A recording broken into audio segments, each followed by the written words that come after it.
Yeah, come up by the pot spoon throwdown. I mean, my belly in my hand, my belly in my hand. Look like Mr. Warner now falling in and all kind of thing. The same pass just now. The same pass just now. We come up to eat a pork. Now this TDC Pot Spoon Throwdown pork edition, right? Last week was fish, this week is pork. So as Mr. Warner passes here, the Honorable Mr. Warner. Come and have his pork as well. Yeah. I go inside and see what's going on. My belly in my hand, I'm looking to eat, yes?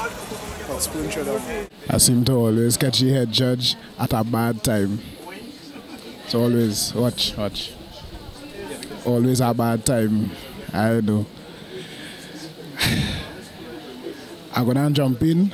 I think I'm going to risk it because A, I need to find out what's going on. And B, I need to find out how to be a judge. I'm real serious about that. Today, we're going to get to the bottom of this and find out how to be a judge in this thing. 1 second. So we're here with the head judge again. I repeat, Michael, I repeat, right? I repeat from last year with the doubles. This year I want to ask two things. One, how is the competition this year compared to last year?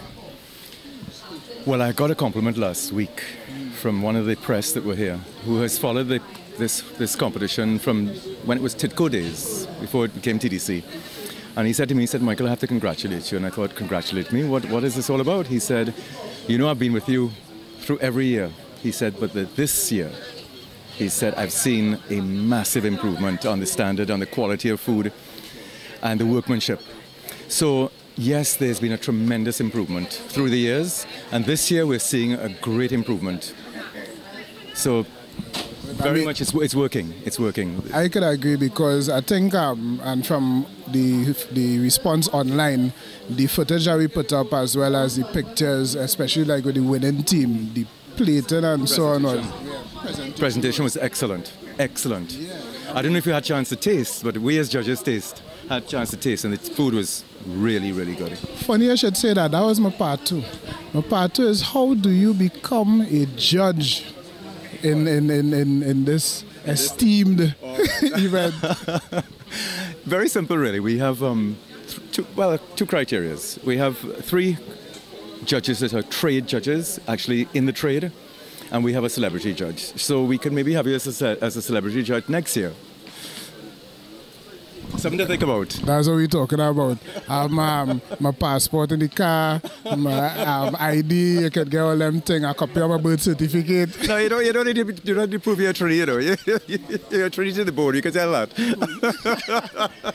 But in terms of the competition, like when I walked through today, I noticed I was walking through and talking to some of the teams. What do you say about the event thus far in terms of what the team's putting out? All right, well, the discipline in Sangre Grande was pork, because Sangre Grande is known for its pork. We have a large selection or varied selection of pork dishes. Sweet and sour pork, which really, you know, is more. I asked if they've creolized it in any way, but it hasn't been creolized too much.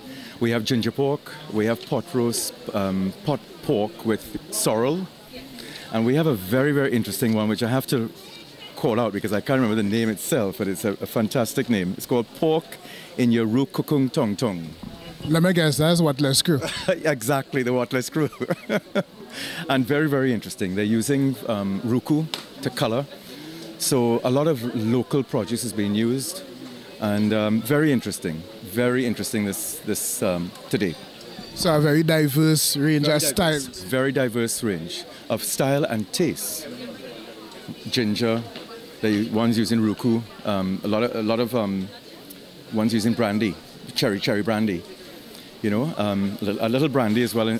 Someone else is using, not cherry brandy, but braille brandy, proper brandy. So there's a lot of different flavors, a lot of different tastes coming through on all 4 of the teams.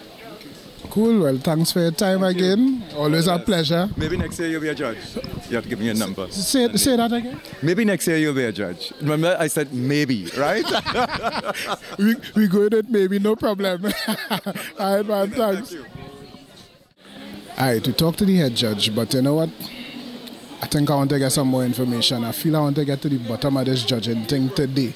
because even though we're going to have maybe for next year, I want to see what could happen today. Them dishes smelling good and they tasting good. So I'm going to try and talk to one of the judges, or at least see if he's a judge today, and then find out what to do. How you doing? I'm fine. I hope I could disturb you for a few seconds, just a few seconds. Quick questions. Yeah. You were a judge last week, not so? Yeah. And how your judging experience was, the tasting all that food that I was looking at wanting to eat? Boy, that was exhausting.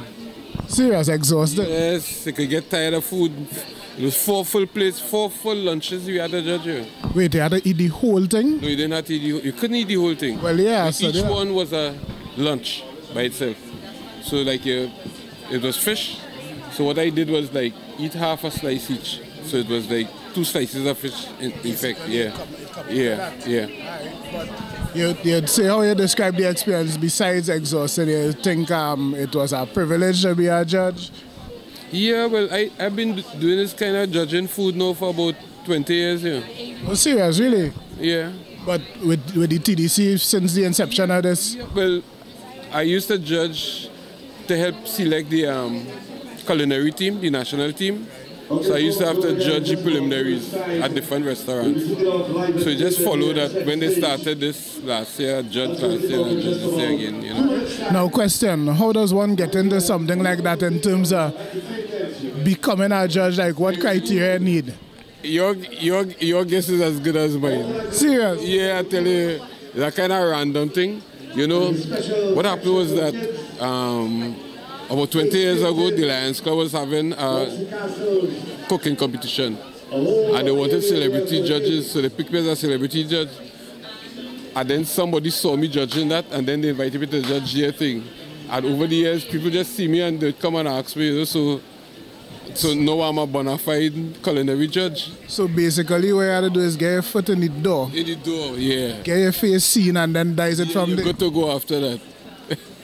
Alright, I think I do a nice piece of bacon last week. Yeah. I got a nice piece here today, so I feel next year Next year you will be on the panel with us. I feel next year and that. It's beneficial in terms of food. You know, I have a little joke I said people some years ago when they had National Forum, used to have something called the Lotus Cookout in Maracas. And they used to invite like the best roti people from all over Trinidad and the best doubles people and the best bacon shark people.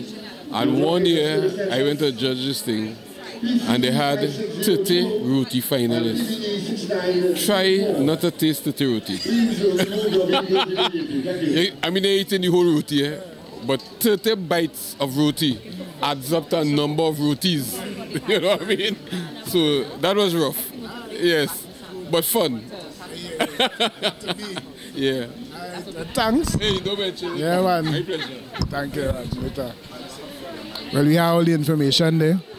A, you beg. B, you beg again. C, you end up on a judging panel and then all downhill from there. I'm going to judge next year. I'm telling you, for sure. And that. This is what we're talking about. You know, a man will really judge this year. A man will judge next year. Because, you know, people rallying for my thing now. They might not hear, but people rallying for me, right? But now, I'm going to eat a winning pork. You understand? This supposedly is, well, supposed to be, well, competition dictate. But this is the best pork in Grande. So I'm going to eat it here now. I'm going to tell you, this pork in here, you tung.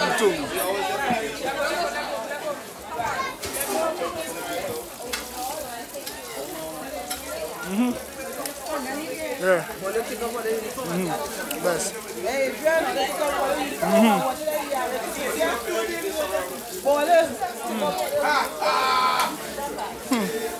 The flavor, the ruku. That's what we talking about. And the yama toads for this one. And the yama toads.